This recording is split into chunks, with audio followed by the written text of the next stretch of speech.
Sudarshan news में आपके साथ मैं हूं रंजना अंकित द्विवेदी। क्योंकि चुनावी साल है, ऐसे में अलग अलग समीकरण भी देखने को मिल रहे हैं। और अगर बात करें कर्नाटक की, तो कर्नाटक में फिर से नाटक हो रहा है। जब सरकार बनी थी तब से लेके अब तक अस्थिरता की तरफ बढ़ती हुई कर्नाटक की राजनीति जा रही है।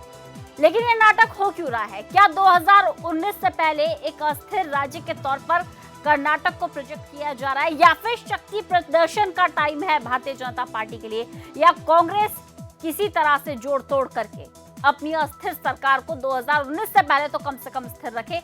इस बात पर रस्साकसी चल रही है। देखिए रिपोर्ट।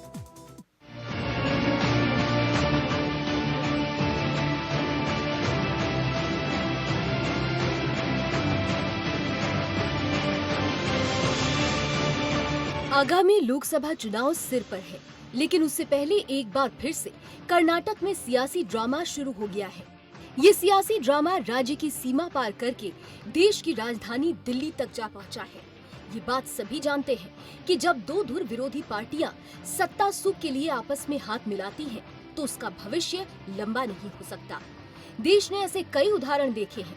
कर्नाटक में जारी ड्रामे को देखते हुए बीजेपी ने अपने विधायकों को खरीद फरोख्त से बचाने के लिए गुरुग्राम शिफ्ट कर दिया है। कर्नाटक सरकार में मंत्री डीके शिव कुमार जहां बीजेपी पर खरीद फरोख्त के आरोप लगा रहे हैं, वहीं कांग्रेस के 5 विधायक लापता बताए जा रहे हैं। लेकिन इन सब के बीच दो निर्दलीय उम्मीदवारों ने सरकार से समर्थन वापस ले लिया है। कांग्रेस बीजेपी पर खरीद फरोख्त का आरोप लगा रही है। वहीं कर्नाटक के मुख्यमंत्री कुमारस्वामी ने सीधे सीधे येदियुरप्पा पर आरोप लगाते हुए कहा कि वो हमारे विधायकों को तोड़ना चाहते हैं। लेकिन कुमारस्वामी कभी कभी ऐसे बयान दे देते हैं जिससे लगता है कि कांग्रेस और जेडीएस के बीच सब कुछ ठीक ठाक नहीं चल रहा है। दोनों ही पार्टियों के बीच का मनमुटाव कई मौकों पर उभरकर सामने भी आया है। इससे एक बात तो साफ हो जाती है कि कर्नाटक में सब कुछ ठीक नहीं चल रहा है। अब सवाल ये उठता है कि क्या जोड़ तोड़ करना लोकतंत्र में सही है? वैसे सभी राजनीतिक पार्टियां सत्ता के लिए जोड़ तोड़ करती आई हैं। ये नई बात नहीं है, लेकिन क्या जनता के जनादेश को अनदेखा करके लोकतंत्र की धज्जियां उड़ाई जा सकती है? और सरकार बनाकर कैसे गिराई जाए, ये बात कांग्रेस से बेहतर और कौन कर सकता है? आज हम आपको बताएंगे कि कांग्रेस कैसे सरकार बनाकर सत्ता सुख के लिए गिरवा देती है सरकार। 1989 में इंदिरा गांधी और संजय गांधी की सलाह मानकर चौधरी चरण सिंह ने मोरारजी देसाई की सरकार गिराने में सहयोग दिया।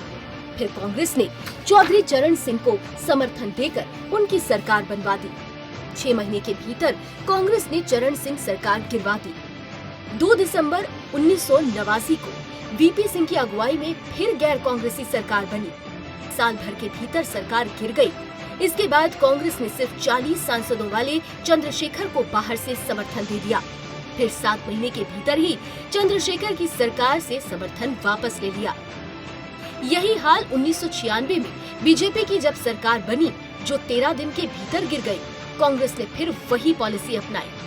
अपने समर्थन से देव गौड़ा की अगुवाई वाली सरकार को समर्थन दे डाला, पर देव गौड़ा कांग्रेस के नियंत्रण में नहीं थे, इसलिए उनसे समर्थन वापस ले लिया गया और देव गौड़ा की सरकार गिर गई।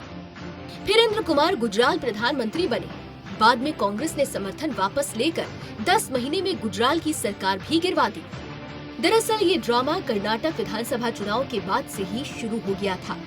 सवाल ये भी है कि जब एक राज्य का सीएम कुमारस्वामी जहां अपने आप को बेबस और लाचार सीएम बताएंगे, तो सत्ता कैसे सुरक्षित रह सकती है? वो तो डगमगाएगी ही। एक सीएम ही अगर अपने सभी विधायकों को विश्वास में नहीं रख सकता, तो वो राज्य की प्रजा को कैसे विश्वास दिला सकता?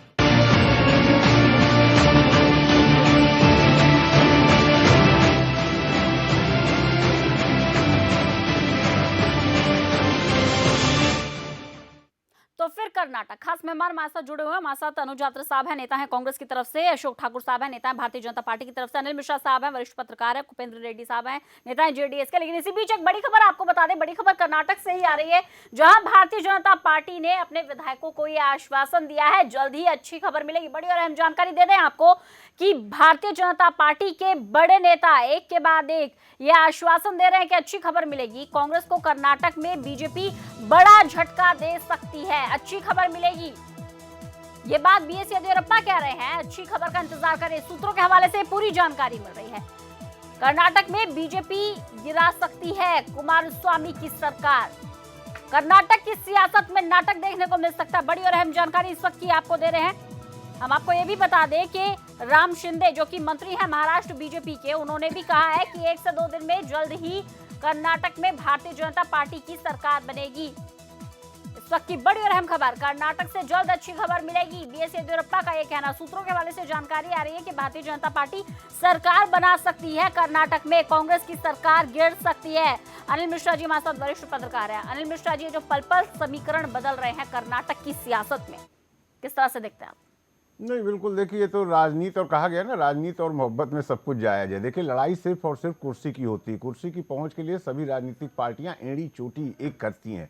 वो कुछ भी तिकड़म भिड़ाना पड़े, कैसा भी भिड़ाना पड़े, ये हमारा इतिहास और हमारा नहीं, आप देखें तो राजनीति में पूरे विश्व में ऐसा देखने को मिलता है। लेकिन जहां बात आप सिर्फ कर्नाटक की कर रही हैं, तो अगर उस वक्त में जाइए, उस दौर में जाइए जिस वक्त चुनाव होता है, और जहाँ चुनाव में एक हंग असेंबली का रूप देखने में आता है, और वहाँ बीजेपी जो कि सबसे बड़ी पार्टी के रूप में उभर कर आती है, बहुत मामूली सांसद उनसे कम रह जाते हैं बहुमत पाने से, वहां वो सरकार बनाने के लिए उस वक्त भी एड़ी चोटी करती है, प्रयास करती है, जो भी एक राजनीतिक दायरे के तहत किया जाता है। और उसमें वो मतलब इतना आश्वस्त है कि उन्होंने शपथ भी उनके मुख्यमंत्री ले लेते हैं, गवर्नर के द्वारा दिला दी जाती है, लेकिन ऐन वक्त पर समर्थन पूरा न हो पाने के कारण उनको विधानसभा की पहली बैठक में उनको इस्तीफा देना पड़ता है। उसके बाद जिस तरह से कांग्रेस और जेडीएस, जो कि दोनों एक दूसरे के धुर विरोधी थे, चुनाव के दौरान दोनों ने एक दूसरे के ऊपर आरोप प्रत्यारोप किए, लेकिन वही सत्ता या राजनीति आप कहें कि जब कुर्सी का मामला आया, तो जिस तरह से ये दोनों उस जल्दबाजी में कहिए या कुर्सी की दौड़ में केवल कुर्सी पर पकड़ बनाए रखने के लिए जो एकीकरण हुआ उन दोनों में, तो उस वक्त देखिए, राजनीति में भी या किसी को साथ लेकर आप लंबे समय तक तभी चल सकते हैं जब आपकी विचारधारा, आपका उद्देश्य, आपका लक्ष्य एक हो। जहां आपकी विचारधारा अलग हो, उद्देश्य अलग हो, और आपकी सबसे बड़ी महत्वाकांक्षा अलग अलग हो, तो वहां पर आकर बहुत लंबे समय तक टिकना शायद किसी के लिए भी संभव नहीं होता। और उससे बड़ी बात अगर आप गौर करें, तो जो 2019 में लोकसभा का चुनाव होने जा रहा है, उसको टारगेट रखकर अगर आप देखें, तो सभी राजनीतिक पार्टियां सत्ता को अपने हाथ में बनाए रखना चाहती हैं। उसमें चूंकि देखिए, कहने को तो कितना भी हो कि सरकार का कोई रोल नहीं होता, लेकिन चुनाव में जिस प्रदेश में सरकार जिस पार्टी की होती है, उसको उसका राजनीतिक फायदा बहुत ज्यादा मिलता है। तो जहां बीजेपी एक बार चुनाव के दौरान चूक गई सरकार बनाने से, तो कहीं ना कहीं वो अपना प्रयास कर रही है कि अगर चुनाव के पहले 2019 से पहले कर्नाटक में शक्ति प्रदर्शन से कहा जा सकता है?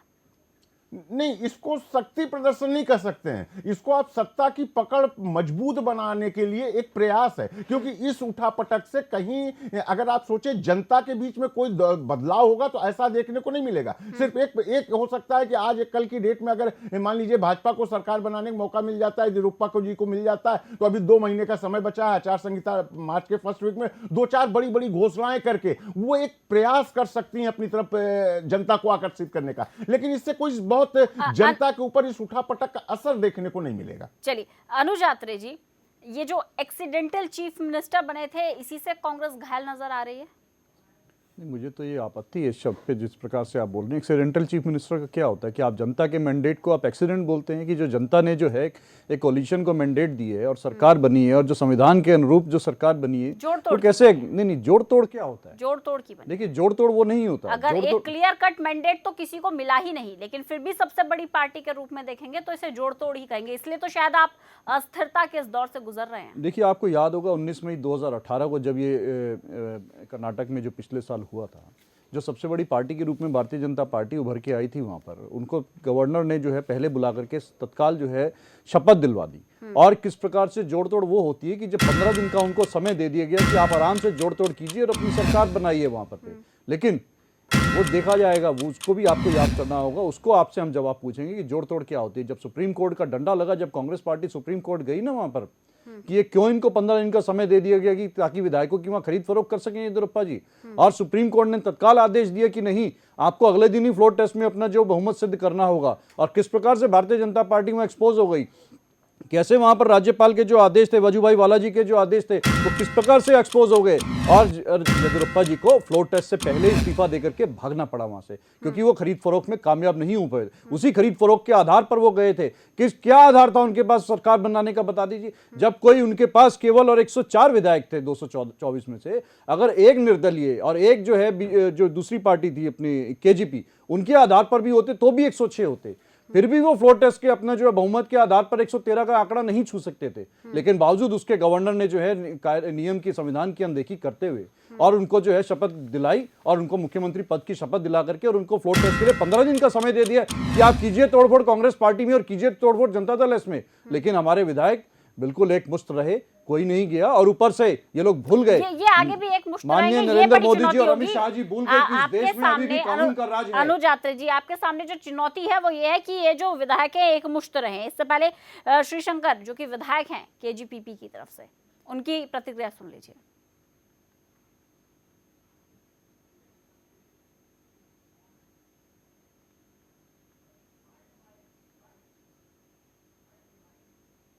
कर्नाटक में आज मकर संक्रांति है। ये संक्रांति के दिन में बदलावन चाहिए सरकार में, ये अच्छा तरफ से सरकार होना चाहिए। इसलिए मैं क्या सपोर्ट किया, वो सपोर्ट को मैं विड्रा कर रहे आज ये बोलने के मैं तैयार है।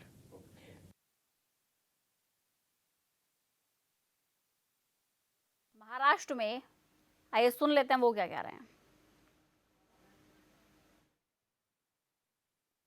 ये कर्नाटक का गवर्नमेंट अभी वाइबल हुआ है, खुद ही उन्होंने चीफ मिनिस्टर ने बता दिया है। और ये डेमोक्रेसी में ऐसा कभी होता नहीं कि यहाँ का उधर जाता है, उधर का इधर जाता है। वो खुद ये एमएलए को ऐसा लगा हुआ होगा कि ये भारतीय जनता पार्टी के अंदर ये उनको ही मैंडेट मिला है, अपन वो ये अननेचुरल अलायंस किया है, और जिस पार्टी को थर्ड पोजीशन का मैंडेट मिला है उसको चीफ मिनिस्टर बनाया है। उनके अंदर कोई ऐसा अनकॉन्फिडेंस हुआ होगा, उन्होंने ऐसा किया होगा कि जो प्राइम मिनिस्टर हमारे इतने सारे अच्छे काम कर रहे हैं तो कर्नाटक का अच्छा करना होगा तो भारतीय जनता पार्टी के साथ जाना ही होगा, उन्होंने तय किया है। और शायद मुझे ऐसा लग रहा है कि आने वाली कुछ दिनों में जल्द से जल्द अभी वो चेंज होगा। और अनुज यात्री जी, अब शायद आपको अफसोस नहीं होगा मेरा एक्सीडेंटल सीएम कहने पर। निश्चित तौर पे मुझे क्या, पूरे देश को अफसोस होगा, कर्नाटक को अफसोस होगा कि ये किस प्रकार से ये लोग जो है जोड़ तोड़ कर रहे हैं और आप उसको स्वीकार कर रहे हैं। मुझे तो अफसोस आप पर हो रहा है, मुझे आपकी भाषा पर अफसोस हो रहा है। जिसके पास सबसे कम मैंडेट, देखिए अगर एक बार को आप कांग्रेस की तरफ से किसी को सीएम प्रोजेक्ट कर देते तब शायद लगता कि जोड़ तोड़ नहीं है, तब लगता आप अपनी कंडीशन पर हैं। आप जिस तरह से आपने सिर्फ और सिर्फ सत्ता पर बैठने के लिए अपने कदम वापस खींचे हैं, ये कर्नाटक के वोटर्स हैं जिनमें नाराजगी है और उसी नाराजगी को हम आपको जाहिर कर रहे हैं। अगर कांग्रेस की तरफ से आप कोई सीएम प्रोजेक्ट करते, कोई कांग्रेस की तरफ से गद्दी पर कोई बैठता तो लगता कि हाँ भाई जिसके पास ज्यादा नंबर है, नंबर का ही गेम है सर इस पूरी सियासत में, पूरे समीकरण में, अगर वहां से कोई बैठता तब शायद हमें इतना बुरा नहीं लगता। लेकिन अगर आपने कम नंबर के साथ जेडीएस के विधायक को सीएम बना दिया तो बताइए क्या कहेंगे इस पर? नहीं, इसमें क्या बुराई है, इसमें कौन सी जनता की नाराजगी है, मुझे तो समझ नहीं आ रहा। आप कह रहे हैं जनता की नाराजगी, जनता ने तो मैंडेट दिया है जेडीएस और कोalition कांग्रेस को वहां पर सरकार बनाने के लिए। हम लोग सरकार बना रहे, जनता उससे खुश है। जनता अगर इनको भारतीय जनता पार्टी को मैंडेट देती तो हम चुपचाप बैठते। लेकिन ये तो भारतीय जनता पार्टी, ये लोग तो दो विधायकों के साथ भी सरकार बना लेते हैं। मेघालय में हमने तो वो भी देखा है कि जहां कांग्रेस पार्टी के 21 विधायक चुन के और भारतीय जनता पार्टी के 2 विधायक चुन के 2018 में इन्होंने तो खरीद फरोख्त करके वहां भी सरकार बना ली। हमने गोवा का भी उदाहरण देखा है। आपको वहां तो नहीं एक्सीडेंटल मुख्यमंत्री वहां दिखेगा, एक्सीडेंटल चीफ मिनिस्टर, कि जहां गोवा में कांग्रेस के विधायक अधिक जीत के आए, हमें मौका तक नहीं दिया। यहां तो इनको मौका भी दे दिया, बावजूद उसके कि इनके पास कहीं कोई समीकरण नहीं था। इनके गवर्नर उनको मौका देते हैं। गोवा में हमारे 18 विधायक, भारतीय जनता पार्टी के 17 विधायक, लेकिन रातों रात उनको शपथ दिला दी जाती है। और मैं मणिपुर का अगर याद दिलाना चाहूँ, मणिपुर में 1 घंटे की चर्चा है, पूरा टाइम है, अभी देखिए आप अपने पॉइंट्स। 29 के 29 राज्यों का उदाहरण दे दो लेकिन उससे वहां की स्थिति सुधरने वाली नहीं है। उदाहरणों से अगर सुधरती तो शायद सुधर जाती। अपनी बात पूरी कीजिए। मैं पहले आपको स्पष्ट बहुमत आया हमारे को, नहीं सुन लीजिए, आपने जोड़ तोड़ किए उसका उदाहरण निश्चित तौर पे देना पड़ेगा। जवाब दीजिए। कर्नाटक की जनता ने जो मैंडेट दिया था वो कांग्रेस के खिलाफ दिया था। कांग्रेस को हराया था वहाँ पर, और कुमारस्वामी जो चुनाव लड़े थे तो कांग्रेस के खिलाफ लड़े थे, कांग्रेस के ऊपर आरोप लगाए थे, भ्रष्टाचार के आरोप लगाए थे, हर तरह के उन्होंने आरोप भी लगाए थे, और ये भी कहा था कि हम सरकार में आएंगे तो कांग्रेस के लोगों के खिलाफ जांच करेंगे। अब आप देखिए कि जब भारतीय जनता पार्टी को वहाँ पर बढ़त मिली, Bharatiya Janata party single largest party के रूप में आई।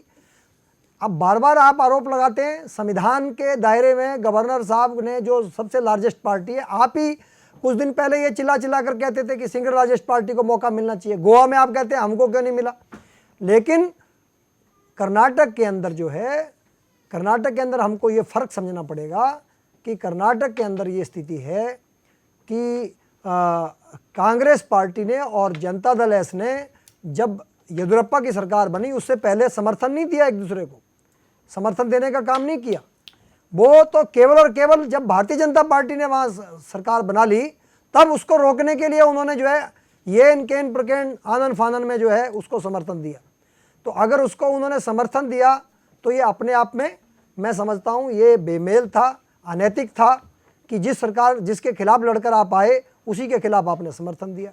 तो अब क्योंकि वो गलत था तो इस बात का मुझे लगता है कि अब जो कांग्रेस पार्टी का एक चरित्र है वो ज़्यादा दिन तक सत्ता से बाहर नहीं रह सकते या ज़्यादा दिन तक किसी को सत्ता में रहने नहीं देते। अब यहाँ अब थोड़ी देर पहले उदाहरण दिए थे, चाहे देवगौड़ा का उदाहरण था, चाहे इंद्र कुमार गुजराल का था, चाहे वो चंद्रशेखर का था, चाहे वो हमारे चरण सिंह जी का था। हर बार कांग्रेस ने उनको छोटी दल को समर्थन दिया और बाद में उसके पीछे से उसको खींच लिया।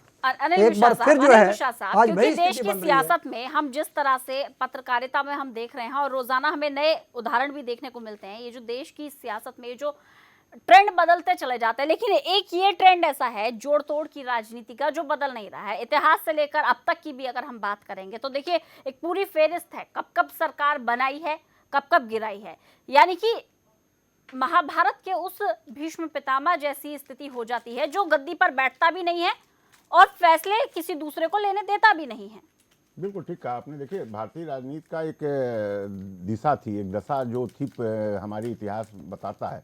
अगर आप एक 1977 की स्थिति को जब थोड़ा सा नज़र डालें तो उस वक्त इसकी कहीं ना कहीं शुरुआत हुई थी जब एक कांग्रेस जो कि पूरे देश में शासन कर रही थी और अच्छी खासी इनकी पकड़ थी, तो सारे जो क्षेत्रीय गुट थे, क्षेत्रीय दल थे, जो विभिन्न विचारों की पार्टियां थी, उस टाइम एक बार इमरजेंसी खिलाफ अगर आपको याद हो तो उस टाइम एक बार सरकार बनी और उसका क्या हश्र हुआ आपने देखा। लेकिन उसके बाद फिर एक बार भारतीय राजनीति की जो दिशा थी वो वापस पुनः अपने रास्ते पे आ गई थी। लेकिन 1990 में जब मंडल आता है और उसके बाद जब कमंडल की राजनीति हमारे देश में शुरू होती है तो पूरे राजनीति की दशा और दिशा ही बदल गई। फिर उसके बाद देखिए पूरी भारतीय राजनीति जो एक एकीकरण में राष्ट्रीयकृत हुआ करती थी, खासकर लोकसभा चुनाव के परिप्रेक्ष्य में अगर आप देखें तो वहां से ही राजनीति पूरी स्टेट वाइज, राज्य वाइज क्षेत्रीय दलों के रूप में, क्योंकि सभी क्षेत्रीय दलों का अगर आप देखें तो एक तरह से पुनर्जन्म उसी वक्त हुआ है। आप किसी भी पार्टी का नाम लें तो जो मेन पार्टियां जैसे आज के आज देखें उत्तर प्रदेश में लेके इतना गठबंधन को लेकर बवाल मचा हुआ, इन सबका जन्म अगर आप देखें तो उसी के बाद लोगों ने नाम जाना पार्टी का और नेताओं का चेहरा पहचानना शुरू किया। तो एक तो ये परिदृश्य जो बदला, उस परिदृश्य की परिणति हमारे यहाँ वो आप देखें तो 98, 99 तक देखने को मिली है। लेकिन उसके बाद फिर एक बार जब अटल बिहारी वाजपेयी जी की सरकार बनती है तो एक बार राजनीतिक दशा दिशा फिर सुचारू रूप से चलती है, पूरे 5 साल की सरकार चलती है और उसके बाद यूपीए की सरकार बनती है, वो भी इसी तरह गठबंधन की सरकार बनी थी और 10 साल चलती है। आज भी देखिए, अगर आज वर्तमान सरकार भी देखें तो हमारी गठबंधन की सरकार है, 42 पार्टियां इसमें शामिल हुई हैं। ठीक है, किसी को कम है किसी को ज्यादा, लेकिन सब गठबंधन के तौर पर है। लेकिन ये मैं आपको फिर कहूंगा बार बार कि कर्नाटक पर अगर हम बात करते हैं तो देखिए एक चीज बहुत निष्पक्ष होकर हमको आपको देखने की जरूरत है। ये राजनीतिक पार्टी के प्रवक्ता लोग हैं, ये अपने अपने ढंग से अपनी बात कहेंगे, लेकिन यहां पर अगर पहले दिन से देखा जाए, जहां जनता ने एक तरफ हंग असेंबली दी, देखिए राजनीति में और खासकर हमें संविधान में बहुमत का ही असर है। एक वोट का अगर याद हो तो एक व्यक्ति के कारण अटल जी की केंद्र की सरकार गिर गई थी, तो वहां एक एक वोट का बड़ा महत्व होता है। 104 लेकर भाजपा निश्चित रूप से सबसे बड़ी पार्टी बनी और उसका जो संवैधानिक प्रक्रिया नीतिगत के तहत गवर्नर साहब ने बिल्कुल सही कदम उठाया, उनको ऑफर दिया कि आइए आप सरकार बनाई। लेकिन वहां कहीं उन्होंने थोड़ा सा नियम कानून में जबकि बिल्कुल साफ दिख रहा था कि उस वक्त भाजपा सरकार को निर्दलीय जो दो थे वो समर्थन देने को तैयार नहीं थे, बाकी कांग्रेस और जेडीएस थे जिनसे उनका समझौता होने का कोई प्रश्न ही नहीं उठता था। फिर भी गवर्नर ने उनको मौका दिया था। हाँ, उसमें गवर्नर ने कहीं उनको वक्त थोड़ा ज्यादा दे दिया, जिसका कांग्रेस अन्य पार्टियों ने सुप्रीम कोर्ट में रिट की और संवैधानिक दायरे में रहते हुए सुप्रीम कोर्ट ने निर्देश दिया कि 2 दिन के अंदर इसका निपटारा किया जाए। तो जब भाजपा एक पार्टी जो सबसे बड़ी पार्टी थी उसको मौका भी दी गई और जितने भी दिन दिए जाने चाहिए तो वो दिए गए, बहुमत अगर उससे नहीं कर पा रही है तो वो भी विधानसभा पटल पर ये नहीं हुआ। उन्होंने स्वयं जब देखा कि मेरा बहुमत नहीं हो रहा तो उन्होंने इस्तीफा दे दिया। उसके बाद अगर ये दो पार्टियां, आप इस पर जरा गौर करें राजनीति कहां जा रही है। अगर ये दो पार्टियां जो उस वक्त की वहां की सबसे बड़ी पार्टियां हैं मिलकर बहुमत को क्रॉस करती हैं और सरकार बना लेती हैं, आज जो उठा पटक हो रही, मैं फिर वही कहूंगा कि देखिए कुर्सी का खेल है। भाजपा निश्चित रूप से यहां खेल भाजपा खेल रही है, उसको किसी तरह इस सरकार को गिराना है। पहला काम उद्देश्य उनका है। दूसरा, अगर वो दूसरा प्रयास होगा कि अगर वो किसी तरह सरकार पर काबिज हो सके तो, जो कि असंभव दिख रहा है क्योंकि हमारे अगर दल बदल का भी नियम कानून आप देख लें तो 1/3 विधायक जब तक किसी एक पार्टी के नहीं टूटेंगे वो दूसरे को समर्थन नहीं दे सकते। मैं नहीं समझता कि अगर आज 2 विधायक या 4 विधायक की बात हो रही है कि किसी पार्टी के 1/3 विधायक या तो ये तोड़कर सरकार बनाने की कोशिश करे तो संभव है। अदरवाइज इनको खुद डर था। इनके अगर आपको जानकारी हो तो इनके सारे विधायक यहाँ दिल्ली गुड़गांव में आके एक होटल में बंद किए गए हैं, तो सिर्फ इसीलिए कि वहां सारी राजनीतिक पार्टियां अपने अपने विधायकों को अपने अपने संरक्षण में कब्जे में रखी हुई है और दूसरे के विधायकों पर कहीं ना कहीं, जिसको कह लीजिए आप एक लालच शब्द कहिए, उसको किसी भी तरह रुपया पद इससे तौला जा रहा है। देखना है कि विधायक किस आधार पर, मैं आधार जानना चाहूंगी, किस आधार पर बीएस येदियुरप्पा ये कह रहे हैं कि अच्छी खबर आएगी, किस आधार पर आपके मंत्री ये कह रहे हैं कि हम अगले ही कुछ दिनों में कर्नाटक में सरकार बना लेगी, ऐसा क्या आपके हाथ लग गया है? देखिए, जो उसमें कुमारस्वामी की सरकार बनी उसमें कोई मिनिमम प्रोग्राम नहीं था, कोई एजेंडा नहीं था, केवल और केवल एक ही मतलब था कि सत्ता नहीं। मैंने आपसे सवाल कुछ और पूछा। नहीं, कुमारस्वामी की सरकार का तो देखिए सर इतना बड़ा रिसर्च है मेरे पास, वो छोड़िए। सवाल मेरा ये आपके पास, आप किस आधार पर ये कह रहे हैं कि हम सरकार बना लेंगे? कांग्रेस से नाराज है तो नाराज है, समझ आ गया, कांग्रेस के बागी है, समझ आ गया, समर्थन वापसी ले रहे, समझ आ गया, लेकिन आप किस आधार पर कह रहे हैं? ऐसी उम्मीद लग रही है आपके पास सारे आ जाएंगे या आपने कुछ ऐसा दे दिया हो कि आपके पास आ जाए? देखिए, मैं फिर कह रहा हूं कि यहाँ हमारा कोई भारतीय जनता पार्टी की कोई भूमिका नहीं है इसमें। अगर विरोधाभास है और अगर विरोध है तो पार्टी के अंदर है, और ये उसमें भी ये बात आई थी, कांग्रेस के अंदर भारी विरोध हुआ था समर्थन को लेकर और एक ग्रुप जो है वो समर्थन देने को तैयार नहीं था, तो स्वाभाविक रूप से उसको दबाया गया और वो धीरे धीरे जो है वो मुझे लगता है कि रोष बढ़ता चला गया और अब जो है वो फटकर बाहर आ रहा है। तो मेरी कहना ये है कि एक तरफ आप देखिए, दो उदाहरण हैं। एक तरफ कांग्रेस ने गठबंधन में कहीं सरकार बनाई तो आज तक चली नहीं, एक तरफ भारतीय जनता पार्टी अटल बिहारी वाजपेयी जी की सरकार थी तब भी गठबंधन चला, और हम गठबंधन को या सहयोगी पार्टियों को यूपीए 10 साल चली। एक मिनट सुन लीजिए। और अगर हम गठबंधन को ठीक से निभाते हैं तो हम मेजॉरिटी में होने के बावजूद हमने जो पार्टियां हमारे गठबंधन में साथ थी, हम पूर्ण बहुमत के साथ आने के बाद भी हमने उनको साथ में सम्मान के साथ अपने साथ रखा। मेरा कहना है कि ये चरित्र की बात है। कांग्रेस जो है वो केंद्र में जो इन्होंने कहा 10 साल चलाई, तो 10 साल कांग्रेस ने अपनी सरकार चलाई, दूसरे की सरकार नहीं चलने दी, ये भी ध्यान रखने वाली बात है। लेकिन भारतीय जनता पार्टी ने पंजाब के अंदर अगर अकाली दल को समर्थन दिया तो अकाली दल के नेतृत्व में सरकार चलाई, कभी उसके साथ जो है उनके खिलाफ नहीं गए। ये चरित्र समझने का है। कांग्रेस का चरित्र यही है कि सत्ता या तो हमारे पास रहे, दूसरे के पास रहने नहीं देंगे, और वही उनके नेताओं का कारण है कि कर्नाटक में। एक सेकंड, आपके पास तो अभी भी 104 ही विधायक है ना, तो आप किस आधार पर कह रहे हैं कि हम सरकार बना लेंगे? मुझे एक ब्रेक पर जाना, मुझे फटाफट इसका जवाब आपसे चाहिए। कर्नाटक में क्या नाटक चल रहा है, ये हम लगातार चर्चा कर रहे हैं। इससे पहले डिबेट को आगे बढ़ाएं, कुछ फिगर्स आपको दिखाना चाहूंगी ग्राफिक्स के जरिए। कर्नाटक का समीकरण क्या है? दरअसल बीजेपी के 104 विधायक हैं, कांग्रेस के 78 विधायक हैं, जेडीएस के 37 विधायक हैं और अन्य 3 विधायक हैं, और बहुमत का आंकड़ा हो गया है 112 कुल मिलाकर। ये आंकड़ों से जरा आप समझिए कि कर्नाटक की सियासत में क्या समीकरण है। अन्य 3 विधायक, अब 2 विधायक ऐसे हैं जो कांग्रेस से और जेडीएस की सरकार से समर्थन वापस ले चुके हैं। टोटल आंकड़ा जो था, जो मौजूदा सरकार थी कांग्रेस जेडीएस की, 118 थी, दोनों समर्थन वापस ले लिया तो बचे 116।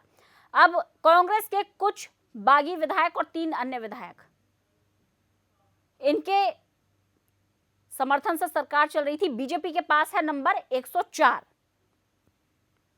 अब सरकार बनाने के लिए विकल्प सोचिए। अगर सरकार गिर जाती है तो, और अगर सरकार भारतीय जनता पार्टी बनाने का दावा कर रही है तो किस आधार पर दावा कर रही है? खास मेहमान हमारे साथ जुड़े हुए हैं। अनुज यात्रा साहब हैं हमारे साथ, अशोक ठाकुर साहब हैं बीजेपी की तरफ से, अनिल मिश्रा साहब हैं वरिष्ठ पत्रकार हैं, अनुज यात्रा जी कांग्रेस की तरफ से। अनुज यात्रा जी, डर लग रहा है थोड़ा बहुत आपको? नहीं, किस बात का डर लग रहा है? डर देखिए, देश में अभी भी कानून का राज है। चाहे आज भारतीय जनता पार्टी के लोग और इनके नेता और इनकी सरकार कितने भी तानाशाह तरीके से देश को चलाना चाह रहे हो, चाहे संवैधानिक संस्थाओं को बिल्कुल नष्ट करने पर आमादा हुए हों, लेकिन इनको भूलना नहीं चाहिए कि कांग्रेस अभी भी देश में मजबूत है और जो हमारी संवैधानिक संस्थाएं हैं वो आज भी अपने कहीं ना कहीं अपना स्थिति उनकी कायम है। हमें भूलना नहीं चाहिए किस प्रकार से सुप्रीम कोर्ट का डंडा इनको जब 2018 में पड़ा था, येदियुरप्पा जी ने फ्लोर टेस्ट से पहले ही अपना इस्तीफा देकर के भागना पड़ा था। अभी हमारे अशोक ठाकुर जी अपना कुछ अपनी खुद ही जो है पीठ थपथपाने में लगे हुए थे कि गठबंधन की उपलब्धियां अपनी गिना रहे थे। तो मैं इनको बताना चाहूंगा कि जो ये पंजाब में कह रहे थे कि हमने मजबूती से उनको समर्थन दिया, आप समर्थन नहीं दिया, आप सरकार में शामिल थे, आपने वहां मंत्री पद ले रखा था, आप सरकार में सहयोगी थे, लेकिन गठबंधन में ठगबंधन वहां होता है जैसे बिहार में हुआ। बिहार में हमारी गठबंधन की सरकार वहां पे चुनाव में जीत के आई थी नीतीश कुमार जी के साथ और जनता दल एस के साथ और जनता दल यूनाइटेड लालू जी की पार्टी के साथ। लेकिन किस प्रकार से आपने जो नीतीश कुमार जी के साथ अपना जोड़ तोड़ किया, ये वही नीतीश कुमार थे कि जिनको मोदी जी ने चुनाव में उनका डीएनए तक पूछ लिया था और नीतीश कुमार जी ने मोदी जी के आने से पहले उनके डिनर की थाली तक छीन ली थी, उनको डिनर में शामिल नहीं होने दिया था। और आपने चलती हुई सरकार गिरवा करके और वहां पर अपने सत्ता हासिल करने के लिए आपने वहां पर सरकार बनाई, तो इसको ठगबंधन कहते हैं। दूसरा ठगबंधन उसको कहते हैं जो आपने कहा कि आपस में चुनाव लड़े और सरकार बनी। तो वो जम्मू कश्मीर का उदाहरण आपको याद दिला दूंगा मैं आपको कि कैसे आपने दो नदी के दो छोर, एक तरफ भारतीय जनता पार्टी और पीडीपी, कोई आपस में वैचारिक तालमेल नहीं, कोई मेलजोल नहीं। पीडीपी वो पार्टी जो है आतंकवादियों को जो है पैरोकार करती है, उनको जो है शहीद का दर्जा देती है, और आप उनके साथ वहां मिलकर के 3.5 साल मलाई खाते हैं सत्ता की, लाल बत्ती लेते हैं, उप मुख्यमंत्री पद लेते हैं और मंत्रियों का पद लेते हैं। लेकिन जब चुनाव अब 2019 के सर पे आते हैं तो आप उनसे समर्थन वापस लेके उनकी सरकार किस आधार पे गिरा देते हैं? वहां क्यों नहीं आपने सरकार चलने दी जो आप कहते हैं? आप कांग्रेस से प्रश्न पूछते हैं, लेकिन आप अपना जवाब दीजिए। आप कितने दूध के धुले हुए हैं? ये देश की जनता भूली नहीं है। केवल आप लोगों का काम है झूठे आरोप लगाना, प्रपंच करना है और अपने दुष्प्रचार करना। उससे देश नहीं चलेगा। जवाब दीजिए। ये जो एक रटा रटाया शब्द है ना, नहीं, कौन सा रटा रटाया? पिछले 2-4 साल से मैं सुन रहा हूँ, ये चार साल से यही शब्द रिपीट हो रहा है बार बार। तो अब आपको आप 2019 में जा रहे हैं, आप थोड़ा बदलाव आना चाहिए। कैसे बदलाव आएगा? पर मेरा कहना यह है, इन्होंने बिहार का उदाहरण दिया। बिहार में नीतीश कुमार जो है इनके साथ थे, चुनाव लड़े, लेकिन इन्होंने उनको जो है जब परेशान करना प्रारंभ किया, चल रही थी वहां पर, जब वहां पर गुंडागर्दी शुरू हुई, वहां पर लूटपाट शुरू हुई, नीतीश कुमार जी ने महसूस किया कि उनका जो अपना चरित्र है वो भी समाप्त हो जाएगा। ऐसे बेईमान और भ्रष्ट लोगों के साथ रहकर जो है, जब उनको ये महसूस हुआ कि उन्होंने जीवन में जो कर्नाटक पे आ जाइए, आपको जो है कर्नाटक पे आ जाइए। सर एक सेकंड, मेरा जो महत्वपूर्ण सवाल है, बदमाश की सरकार लग रही अनुज थी यात्रा जी, और आपके पाले में आकर के भारतीय जनता पार्टी की डुबकी लगाने से वो भ्रष्टाचार से और गुंडागर्दी से मुक्त हो गए। लालू से बड़ा गुंडा और भ्रष्टाचारी तो कोई है नहीं। मेरे सवाल से रुक जाइए। और जो उसके साथ है अशोक ठाकुर साहब, मेरा सवाल सुन लीजिए। मैंने ब्रेक पर जाने से पहले भी आपसे पूछा था, आप सारा नंबर गेम है, आपके पास 104 नंबर है, आपके पार्टी के बड़े मंत्री, आपकी पार्टी के बड़े नेता किस आधार पर ये दावा कर रहे हैं कि कर्नाटक में सरकार बनने जा रही है? सिर्फ नंबर तो 104 ही है। देखिए, मैंने पहले भी कहा था, ये जिस तरह का इनका गठबंधन हुआ था, इसमें बहुत विरोधाभास था, अंदर से बहुत विरोध है और असंतुष्टि बहुत ज़्यादा है। और कहीं ना कहीं कांग्रेस और जेडीएस के आपस में जो विधायक हैं, उनके बीच में बहुत ज़्यादा कॉन्फ्लिक्ट्स होने की वजह से वो कहीं ना कहीं ये सरकार गिरने वाली है। तो और आप एक बात समझ लीजिए, समर्थन देगी जेडीएस, देगी समर्थन आपको? समर्थन की मुझे नहीं लगता यहाँ जरूरत पड़ेगी, ये खुद अपने बोझ से गिरेंगे। 104 नंबर पे कैसे जब ये सरकार गिरेगी, तो अल्पमत में आके गिरेगी ना, और जब गिरेगी अल्पमत में तो किसी का बहुमत अपने आप हो जाएगा। ये जो समझाने की कोशिश कर रहे हैं अनिल मिश्रा साहब, आपको समझ आ रहा है? अशोक जी की बात को समझ आ रहा है? जब अपने मेरे को जितना गणित समझ आया वो ये है कि कम से कम 112 नंबर चाहिए। बीजेपी के पास सिर्फ 104 नंबर है, कैसे सरकार बना लेंगे? इनको मिनिमम अभी 8 विधायक और चाहिए, और 8 विधायक लेकर ये किसी भी स्थिति में सरकार बनाने की स्थिति में नहीं आ सकते हैं, क्योंकि वहां 3 ही एक्स्ट्रा विधायक हैं जो निर्दलीय या बीएसपी आप कह सकते हैं, और बाकी या तो जेडीएस के हैं या तो कांग्रेस के हैं। और कांग्रेस और जेडीएस का कोई 1, 2 या 5 विधायक टूटकर किसी को, इन्हीं को नहीं, किसी को भी सपोर्ट नहीं कर सकता। मैंने बताया ना कि दल बदल विधेयक जो होता है वो 1/3 विधायकों के टूटन के बिना उसको परमिशन नहीं मिलेगा, उनकी जो एक सदस्यता है विधानसभा की वो तुरंत समाप्त कर दी जाएगी। दूसरा, अगर ये गेम जिसको हम लोग राजनीतिक खेल कहते हैं, राजनीति के तहत सरकारें बनाई बिगाड़ी जाती हैं, तो अगर किसी तरह मान लीजिए विधानसभा अध्यक्ष वहां पर बीजेपी का होता तो शायद एक बार संभावना होती कि कुछ दिनों के लिए ये राजनीति का पटाक्षेप हमें देखने को मिलता। लेकिन चूंकि वहां विधानसभा अध्यक्ष भी कांग्रेस का बैठा है, तो वो 1 मिनट के लिए भी अगर इनके 8 या 5 या 10 विधायक जेडीएस या कांग्रेस किसी से भी अलग होते हैं तो वो उनको 1 मिनट भी बर्दाश्त नहीं करेंगे और उनकी सदस्यता समाप्त कर दी जाएगी। तो हमारा जो अभी आकलन है, पहले तो जो स्थिति है, अभी 2 विधायकों ने समर्थन वापस लिया है जो निर्दलीय है, तो अभी भी इनके पास 116 विधायक है। और मैं नहीं समझता कि चाहे वो जेडीएस हो या कांग्रेस हो, पार्टी हो या उनके अपने नेता, 3 महीने बाद लोकसभा का चुनाव है, ना कोई इन दोनों में कोई पार्टी और ना कोई नेता इतना बड़ा रिस्क लेगा अपने भविष्य पर, अपनी राजनीतिक कैरियर पर, कि वो इतने गलत टाइम पर कोई एक बड़ा फैसला ले। लेकिन अगर लेता है तो मुझे लगता है कि अगर बीजेपी कहीं से, अगर दूसरी तरफ बीजेपी का पक्ष समझे, तो बीजेपी को ये 100% क्लियर है कि वो सरकार नहीं बना सकती। लेकिन हाँ, बीजेपी ये जरूर चाहेगी, चूंकि उसका ईगो भी हर्ट हुआ है, शपथ लेकर उसको इस्तीफा देना पड़ा, तो वो ये जरूर प्रयास करेगी कि हमारे विपक्षियों की चलती हुई सरकार भी कहीं ना कहीं उसको धराशायी करे, जिससे 2019 में जो मई में चुनाव होने वाला है उसमें विधानसभा का चुनाव फिर से हो, तो जिससे बीजेपी को एक उम्मीद दिखती है। एक तो वैसे ही 104 लेकर सबसे बड़ी पार्टी है, दूसरा इनके गठबंधन को और इनकी सीटों पर आरोप लगाकर वो एक बार दोबारा बहुमत मांगने का एक प्रयास करना चाहती है। और ये जो गुरुग्राम में, अशोक जी, ये जो गुरुग्राम में सारे विधायकों को एकजुट एक साथ रखा गया है, ये भी बताइए जरा, क्या ऐसा हो गया कर्नाटक में जो आपको कर्नाटक से सारे विधायक गुरुग्राम बुलाने पड़ गए? नहीं, कर्नाटक से गुरुग्राम किसी विधायक को बुलाया नहीं है। हमारे विधायक राष्ट्रीय अधिवेशन में शामिल होने के लिए आए थे और यहाँ शामिल होने के बाद उनको गुरुग्राम में वो गए हैं, और किसी प्रकार का ऐसा कोई उनको विशेष तौर पर कर्नाटक से बोला ऐसा नहीं है, सभी विधायक यहीं थे। टाइमिंग कुछ ऐसा मैच नहीं खा रही है, मतलब एक तरफ कर्नाटक में नाटक चल रहा है, दूसरी तरफ आपके विधायक गुरुग्राम में। अनुज आत्रे जी, देखिए, ये तो कहना बेमानी होगा कि केवल अधिवेशन में आए थे। अधिवेशन में इनके हर प्रदेश के विधायक पूरे देश भर से आए थे और सब लोग उसी दिन जब अधिवेशन खत्म होते ही वापस चले गए। लेकिन सोची समझी साजिश के तहत और एक किसी रणनीति के तहत, देखिए साजिश है ना, साजिश है। आप कर्नाटक की सरकार, एक चुनी हुई सरकार को, एक चलती हुई सरकार को स्थिर करना चाहते हैं, ये वही साजिश है। ये वही साजिश है जिस प्रकार से आपने साजिश, आपने सुन लीजिए, अब सुन लीजिए ना बीच में थोड़ी, ये वही साजिश है जैसी आपकी साजिश हमने देखा है कि उत्तराखंड में कांग्रेस की सरकार को, आपको चुनी हुई सरकार को, चलती हुई सरकार को आपने अस्थिर करने की कोशिश की, वहां भी हमारे विधायकों की खरीद फरोख्त करने की कोशिश की।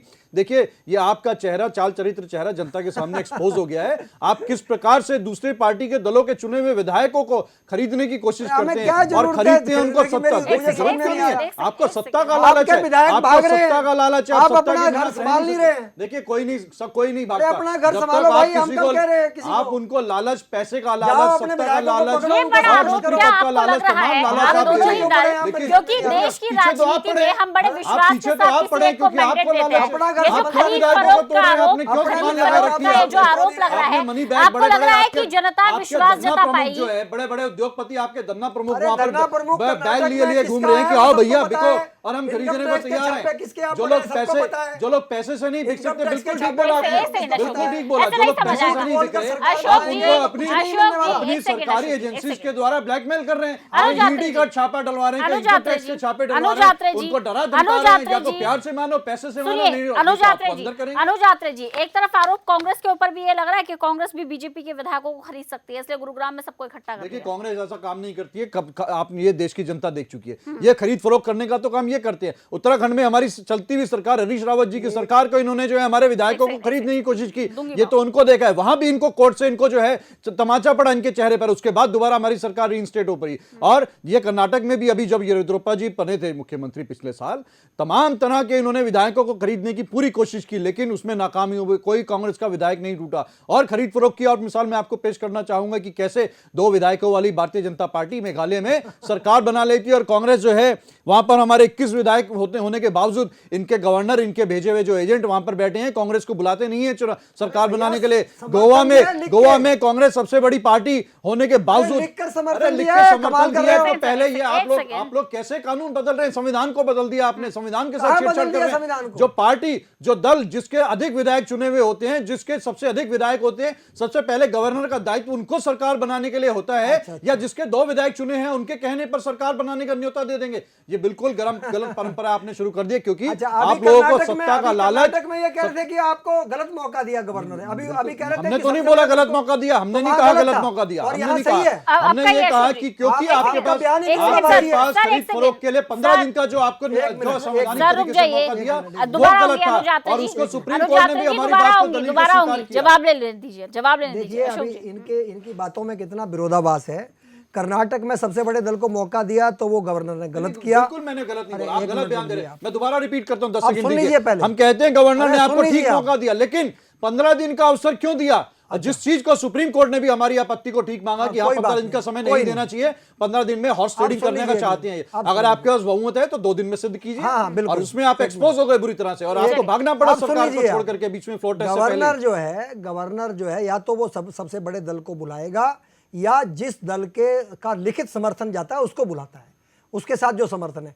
अगर मेघालय की बात हो तो जिन लोगों ने समर्थन दिया उन्होंने लिखित में समर्थन दिया, तब सरकार बुलाई है। आपके पास था, आप दे देते लिख के, आपको किसने रोका था लिख के देने? गोवा में, एक मिनट सुन लीजिए मणिपुर में पहले। क्या था? अरे मणिपुर भाई में सुन क्या था? लीजिए, मणिपुर में तो कोई लिखित समर्थन सुनते ही नहीं है। 28 विधायक हमारे जीते हुए थे, अरे आप 21 विधायक कुछ आपके भी थे। बोलते हैं और आप सुनते पहले नहीं है। सरकार में बन गए गवर्नर अपने एजेंट एक के भी बात माध्यम से, तर्कपूर्ण उसके नहीं बाद करते आपने हैं। खरीद फरोख्त करके अपने वहां पर सरकार अरे बनाई। काहे की खरीद गोवा फरोख्त की जरूरत है? गोवा फिर भी में बात आपने है। क्या किया? गोवा में भी यही किया। अरे हमारे सुनिए भाई, गोवा में विधायक क्या ज्यादा किया? चुनने के बावजूद आपने अपनी सुनिए ना, सरकार गोवा में बना क्या दी वहां किया? पर। आपके पास थे विधायक तो आप लिखित में दे और देते यही गवर्नर कोशिश को। आप कर्नाटक में बार बार करने की कोशिश कर रहे हैं। पिछले वही साल बात- आपने मुंह की खाई है, अनिल इस बार मिश्रा भी जी, आप मुंह अनिल की मिश्रा जी, खाएंगे। देखिए अरे जिस आप तरह अपने- की, एक सेकंड, जिस तरह की बहस यहाँ चल रही है, इस बहस के बाद मुझे सवाल ये पूछना पड़ रहा है कि जब अस्थिर सरकार बनेगी या जब गठजोड़ की सरकार बनेगी, क्या प्रदेश की या देश की जनता को ऐसे ही अस्थिरता देखनी पड़ेगी? नहीं देखिए, ये कहना गलत होगा। आप वर्तमान में देखिए ना, 5 साल पूरे होने जा रहे हैं गठबंधन की सरकार। इसके पहले 10 साल लगातार यूपीए की गठबंधन की सरकार चली। उसके ठीक पहले आप देखिए अटल जी की पूरे 5 साल बड़े अच्छे से गठबंधन की सरकार चली। 26 पार्टियां थी उसमें, 28 पार्टियां। तो ये कहना गलत है। लेकिन हाँ, गठबंधन का भी एक दृश्य होता है, मतलब एक पैमाना होता है। जब गठबंधन किन्हीं विचारों के तहत, किन्हीं उद्देश्यों के तहत, या कोई एक कॉमन मिनिमम प्रोग्राम बना के और आपसी सामंजस्य बिठाते हुए बनता है, तो निश्चित रूप से उसका जीता जाता उदाहरण है कि पिछले 25 साल की सरकार देखिए आप, तो लगभग गठबंधन की सरकार हमारी केंद्र में लगातार चली आ रही है। कई स्टेट में आप देखें गठबंधन की सरकार अच्छी खासी चली आ रही है। लेकिन जब गठबंधन में कोई पार्टी का अपना एक आप कहें हित ज्यादा निकालने की कोशिश करता है, या कहीं मैं बड़ा की तू बड़ा की राजनीति हावी होने लगती है, और जब वहां पर सत्ता की कुर्सी की राजनीति होने लगती है, न कि प्रदेश की राजनीति, न जनता के हित की बात या कोई सामाजिक हित की बात होती है, तो वहां हमेशा एक टकराव की स्थिति आती है। उस टकराव में हमेशा परिणाम हमको आपको देखने को मिलता है। आप चाहे कांग्रेस ने किया हो या इस बीजेपी को भी 20 साल 25 साल का हो गया हमारे राष्ट्रीय प्रदेश में राजनीति में छाए हुए, अगर आप देखें तो इन दोनों पार्टियों का जहां जहां इन लोगों ने गठबंधन किया, तो चूंकि एक तरफ देखा जाए तो देश में 2 ही राष्ट्रीय पार्टियां हैं। इन दोनों राष्ट्रीय पार्टियों में निश्चित है महत्वाकांक्षा बड़ी होती है, इनकी ईगो बड़ा होता है। लेकिन क्या अनिल मिश्रा जी, आप एक सेकंड सर, एक तथ्यों को सेकंड, गलत तरीके से मैं प्रस्तुत कर एक रहे हैं। सेकंड, आप एक बात समझ लीजिए, मैं बता रहा हूं आपको, आज तक एक भी ऐसी सरकार नहीं है जो कांग्रेस के समर्थन से चली हो। कांग्रेस समर्थन लेकर सरकार तो चलाती है, लेकिन किसी को समर्थन देकर सरकार चलाने नहीं आपने देती। चलवा दी कश्मीर भारतीय में, जनता आपने पार्टी चलवा दी एक जम्मू मिनट कश्मीर में, सुनिए, आप ये बता दीजिए। आज भी देश के अंदर 5 महबूबा की सरकार आपने क्यों आज गिरा भी दी? देश के अंदर 5 सरकारें आपने हमारे जम्मू समर्थन से कश्मीर चल में रही अपनी है। महबूबा की बिहार सरकार की क्यों सरकार गिरा दी? हमारे ये बता समर्थन से चल दीजिए। रही है। देखिए, सर, एक पंजाब में सेकंड, हमारे एक समर्थन सेकंड, से एक सरकार सेकंड, चल रही है। समर्थन से नहीं चली, मुझे- आप मेघालय में सरकार में हमारे शामिल समर्थन थे, से सरकार चल रही है। आप सरकार में ऐसी शामिल बात कर रहे थे, हैं आप। आप वहां पे मंत्री हमारे थे वहां समर्थन से पर। सरकार चल रही है।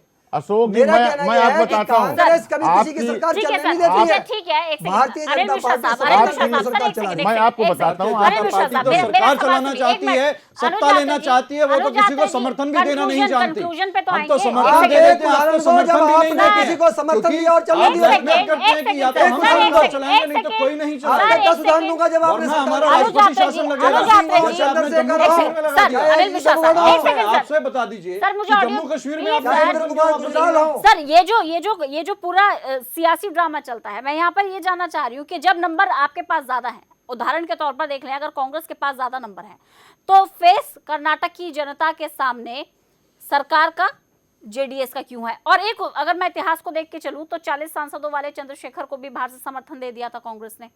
इसके अलावा एचडी देवेगौड़ा को भी समर्थन दिया, फिर समर्थन वापस ले लिया। ये मान के चला जाए कि सहूलियत के हिसाब से समर्थन देंगे और अगर हमारे मुताबिक कोई काम ना कर, क्योंकि मुझे कुमार स्वामी का वो स्टेटमेंट बार बार दिमाग में घूमता है जब वो कहते हैं कि मैं लाचार हूं, गठबंधन की सरकार, मजबूर हूं गठबंधन की सरकार में, लाचारी की सरकार चला रहा हूं, कांग्रेस की मर्जी पर कुर्सी पर बैठा हुआ हूं। नहीं, बिल्कुल, ये आपकी बात बिल्कुल सही। देखिए, राजनीतिक शुचिता की बात करें या आदर्श की बात करें तो वो अब राजनीति में कहीं देखने को नहीं मिलता। मैंने पहली लाइन यही शुरू की थी, फिर वहीं पर आ गया कि देखिए आज की डेट में जो भी राजनीति हमारे खासकर भारत में हो रही, केवल और केवल कुर्सी की, सत्ता की राजनीति चलती है। आपका जो बात है बिल्कुल वाजिब है कि देखिए सरकार, मैं फिर वही कहूंगा, शायद अशोक जी को ठीक ना लगे, लेकिन ये दोनों राष्ट्रीय पार्टियां हैं, दोनों राष्ट्रीय पार्टियों ने, आप पिछला उदाहरण देख लें, एक नहीं मैं कई उदाहरण दे सकता हूं कि जब ये अगर देखा जाए तो राष्ट्रीय पार्टियां कायदे से पिछले 25 सालों में हमारे देश में यही दो छाई हुई हैं, लेकिन इन्होंने, इन दो पार्टियों ने जब जब कहीं कहीं किसी को सपोर्ट किया है तो वो देखिए पूरा उसका चलना मुश्किल है। हाँ, इनको अगर छोटी पार्टियों ने मिलकर सपोर्ट किया और इनका नेतृत्व रहा है तो वो पूरा कार्यकाल कर जाती है। तो ये तो सच है कि बड़ी पार्टियां, जिसको कहा जाता है ना कि बड़ी मछलियां छोटे मछलियों को खा जाती हैं, तो ठीक वही स्थिति होती है। और छोटी पार्टियां जो डरती हैं या जो परेशान होती है वो सिर्फ इसीलिए होती है, ये बड़ी पार्टियां उस स्टेट में छोटी या क्षेत्रीय पार्टियों को कहीं न कहीं दबाकर खाने की कोशिश करती है। बार बार ये गलत एलिगेशन है। भारतीय जनता पार्टी ने जिस भी सरकार को समर्थन दिया, चलाया है, और अगर मिनिमम प्रोग्राम, हाँ, मिनिमम प्रोग्राम के आधार पर चलाया है। मेरा कहना है ये कुमारस्वामी का चरित्र है। जब येदियुरप्पा के साथ हमारा समझौता हुआ था, जब इनके साथ, तो आधे आधे समय के लिए, लेकिन जब जब कुमारस्वामी जो है उनका हटने का टाइम आया तो उसमें भी उन्होंने धोखा दिया था। मेरा कहना है, अभी मैं आपको लास्ट बता रहा हूँ, ये अभी क्या कर रहे हैं, अभी सुन लीजिए। अभी इनकी समस्या क्या है कि कुमारस्वामी कांग्रेस को तोड़ना चाहते हैं और कांग्रेस जो है कुमारस्वामी को तोड़ना चाहती है। एक दूसरी पार्टी को तोड़ने की साजिश रच रही है। झगड़े में ये पार्टी